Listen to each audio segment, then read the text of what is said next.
বাড়িতে ঘরবন্দি গাড়ি আর সেই গাড়িরই ফাইন আসলো মোবাইলে।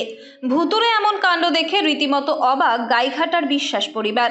চলতি বছরের ফেব্রুয়ারির ৩ তারিখ থেকে টিনের ঘরে রাখা নীল রঙের ২ চাকার স্কুটিটি গাড়ির মালিক সুখদেব বিশ্বাস শেষ ওই দিনই গাড়ি রেখে ভিন রাজ্য মুম্বাইয়ে পাড়ি দিয়েছেন কর্মসূত্রে। পরিবারের আর কেউই চালাতে পারে না সেই গাড়ি। তবে কিভাবে বাড়িতে দাঁড়িয়ে থাকা সেই গাড়ির আসলো ভুতুড়ে ফাইন, তাও আবার বাড়ি থেকে প্রায় ৬০ কিলোমিটার দূরের নিউ টাউন এলাকা থেকে। আমাদের গাড়ি আজকে ফেব্রুয়ারি ৩ তারিখ থেকে বাড়িতে রয়েছে।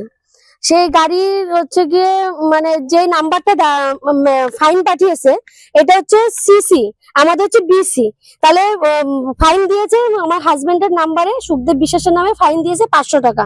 কিন্তু এই গাড়ি তো আমার নয়, এই গাড়ি আমার না। আমি যার জন্য আমাদের গাইঘাটা থানায় গেছিলাম, সেখান থেকে বললাম যে স্যার এই গাড়িটা আমার নয়, কিন্তু আমাদের ফোন নাম্বারে মেসেজ এসেছে যে আমাদের ৫০০ টাকা ফাইন।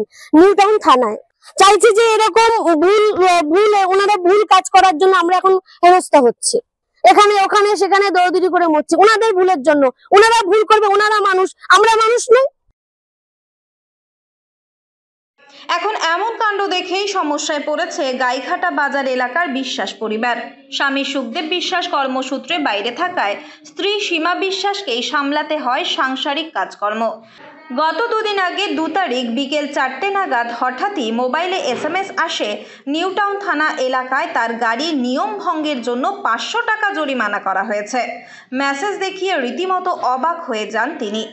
নিউ টাউন থানার তরফ থেকে কাটা চালানে গাড়ির মালিকের নাম সুখদেব বিশ্বাস, অর্থাৎ তার স্বামীর নাম থাকলেও গাড়ির নাম্বারের একটি সংখ্যা আলাদা রয়েছে।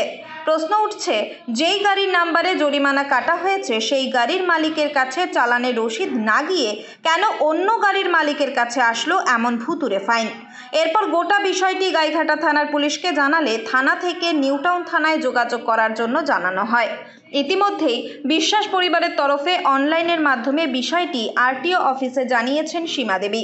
সেখান থেকে বিষয়টি নিউ টাউন থানাকে জানানো হয়েছে বলেও জানান তিনি। আমরা কিছু করতে পারবো না, গাইঘাটা থানার থেকে উনি বলছে আমরা কিছু করতে পারবো, আপনাদের নিউ টাউনে গিয়ে যোগাযোগ করতে হবে, এটা আমাদের এখতিয়ারের মধ্যে পড়ে না। তা আমি হচ্ছে কি আমার গাড়ি নয়, তাহলে আমি ৫০০ টাকা কেন ফাইন দিতে যাব?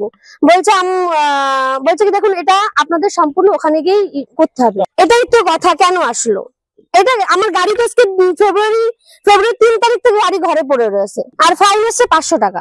আরটিও অফিসে করা হয়েছে, সেখান থেকে বিধাননগর থানায় পাঠিয়েছে। তবে কিভাবে এই ভুল হলো তা এখনও বুঝে উঠতে পারছেন না কেউই। এর আগে বিভিন্ন সময়ে পুলিশের বিরুদ্ধে রাস্তায় দাঁড় করিয়ে অন্যায়ভাবে টাকা তোলার অভিযোগ উঠেছে। তবে এবার নিয়ম ভঙ্গ করা এক গাড়ির জন্য অন্য গাড়ির মালিকের কাছে এভাবে ফাইন কাটার ঘটনায় উঠছে প্রশ্ন। প্রশাসনের এমন গাফিলতিতেই হয়রানির শিকার হতে হচ্ছে গাইঘাটার বিশ্বাস পরিবারকে। অন্যের ভুলের মাসুল কেন এভাবে দেবে নির্দোষ পরিবার? উত্তর ২৪ পরগনা থেকে রুদ্র নারায়ণ রায়ের রিপোর্ট, লোকাল ১৮ বাংলা।